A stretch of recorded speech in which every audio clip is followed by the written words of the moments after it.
ដេកជោសែនជ័យដែលជាទូករបស់ស្រុកមុខកំពូលចំណែកឯខ្សែទឹកខាងក្រៅទូកពាក់ផ្លាកលេខ122អធិរាជចក្រភពរាំងសីអធិរាជចក្រភពរាំងសីនេះដើម្បីណាមកពីវត្តពូមង្គលព្រែកតេនព្រែកភ្នៅបាទមានការឧបត្ថម្ភនិងគ្រប់គ្រងដោយឯកឧត្តមនាយឧត្តមសេនីយ៍សៅសខាបាទលោកតែងតែជួយឧបត្ថម្ភទូកបាទច្រើនគាត់ណាស់បាទខ្សែទឹកខាងក្នុងហាក់ដូចជាបង្ការលបឿនតែខ្សែទឹកចក្រភពបើថែមតែ50ម៉ែត្រទៀតចក្រភពទៅអត់រួចទេក៏ប៉ុន្តែក្បែរហើយក្បែរដាច់ហើយក្បែរទាត់អត់ទេបាទថ្ងៃសូរិយាដែលជឿសែនជ័យបានបដូរទៅនៅខ្សែទឹកខាងក្រៅវិញម្ដងកំពុងតែប្រកៀបប្រកាត់គ្នាជាមួយនឹងទូកដែលមានឈ្មោះថាអធិរាជចក្រភពរាំងសីដែលមកពីខាងគោមង្គលបៃតដែនចាប្រកៀបប្រកាត់គ្នាមែនទេព្រែកភ្នៅ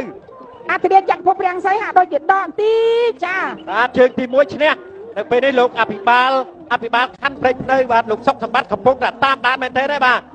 គាត់អត់ហ៊ានប្រភេទភ្នែកទេលោកអភិបាលខណ្ឌព្រែកភ្នៅដែលកំពុងតែតាមដានមើលអធិរាជចក្រភពរាំងសីហើយទុកនេះក៏មានការឧបត្ថម្ភពី